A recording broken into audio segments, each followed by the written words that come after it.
Here are my whiskey highlights for 2025. Let's start off in the world of Scotch. At the top of the list for me is this Whiskey Sponge Ben Nevis 27-year-old Scotch whiskey. So Whiskey Sponge is an independent bottler. This particular barrel came from the Ben Nevis distillery, 27 years of age at 110 proof. This is a Scotch whiskey that just blew my socks off. Now, there's no peat or smoke at all. So for those of you who are worried about that, you're not going to get it here. The bad news, it's only available in the UK. I have my friend Steve hooked me up with this bottle. He's got a nice collection. But if you happen to be in the UK, or if you happen to have a friend like Steve who has some Whiskey Sponge, they do a great job of selecting incredible barrels. This is just a magnificent whiskey. It's one of the world's best. Other one in the Scotch world that has really caught my attention is Jura. And I've had the pleasure of having a variety of aged Jura whiskeys as well. But these are complex, rich, honeyed, spicy, beautiful scotches. This particular one is a 10-year-old, but you can get them, very much aged too. But Jura is terrific. So this 10 is terrific. And this one, another independent bottler. So this is Whiskey Craft. This is a 36-year Jura. I mean, these are just 36 years old. I don't know what else to say. Just absolutely magnificent. Again, if you can find some Jura in the U.S., which you can, you will not be sorry, especially if you like Scotch. So those are just some highlights from Scotch. Let's go on to Tennessee. So Jack Daniel's has come out with some great releases. This is one of my favorites of the year. This JD14 is an absolute killer.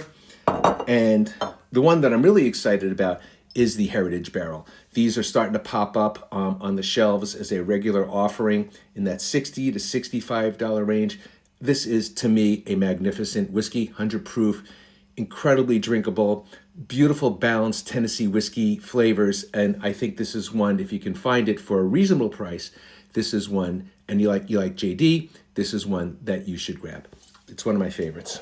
All right, let's go on to the world of bourbon. So probably my favorite, and there's so many that, it's always hard to pick a favorite, but I got to tell you, man, Ed Bly knows what he's doing. This Old Stubborn, this happens to be one of the wheated mash bill, is just insanely good. First of all, the bottle's amazing, but this wheated bourbon is everything that you want from a wheated bourbon.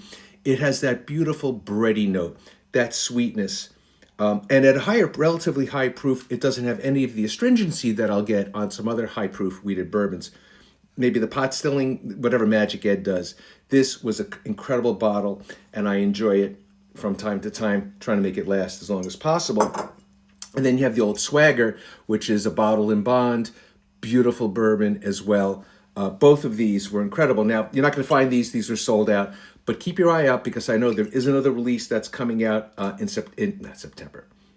But keep your eye out. There's another release that's coming out in January. Don't know what it is, but Ed Bly never misses. So keep an eye out for Old Stubborn. Now, I don't think we could really talk about 2025 without talking about, to me, the big buzzword of the year, which are buff turkeys.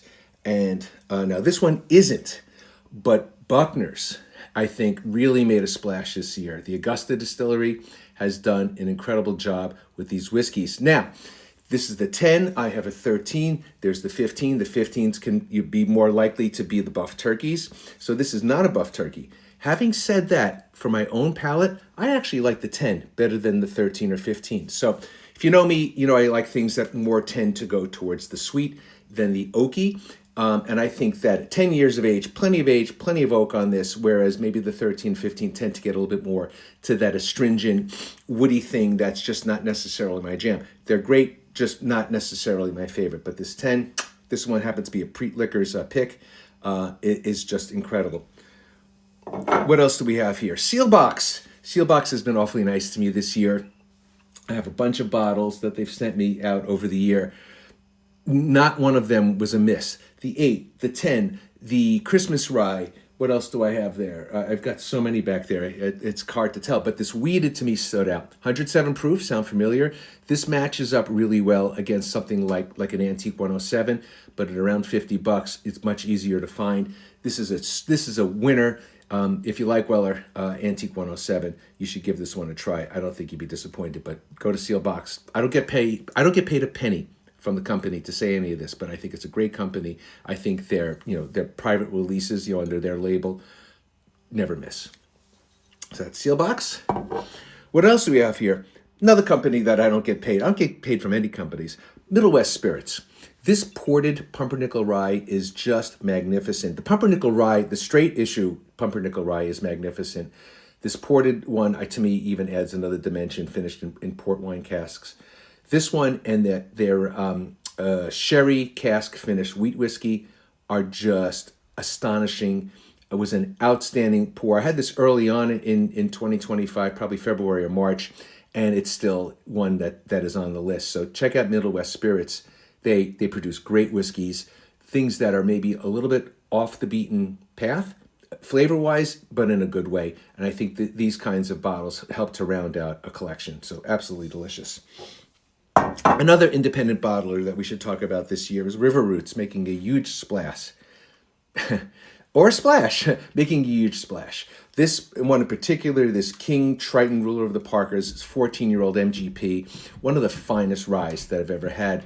But there's a lot of them, they're not available in New York. A lot of them I know floating around in Connecticut. But River Roots, they do a great job of picking these barrels, whether they're ryes or bourbons. And if you can find one, I don't think you'd be disappointed. But this one in particular, which is sold out, but look for some of their other 14-year ryes. I think typically they're sourced from MGP from in Indiana, are just super good. And there's so many others back here that are not even, I don't have time for an honorable mention, but it has been a great year for me in whiskey, in particular because I've sort of kind of gotten off the chasing, the BTAC stuff, and have found like these independent bottlers, whether it's Scotch or rye or bourbon, to be interesting, and just things that maybe are not, you don't see every day. I find these things to be interesting, different from my palate, and that was just a short list of things that I've loved this year. But let me know what you have enjoyed for 2025 and what you're looking forward to in 2026.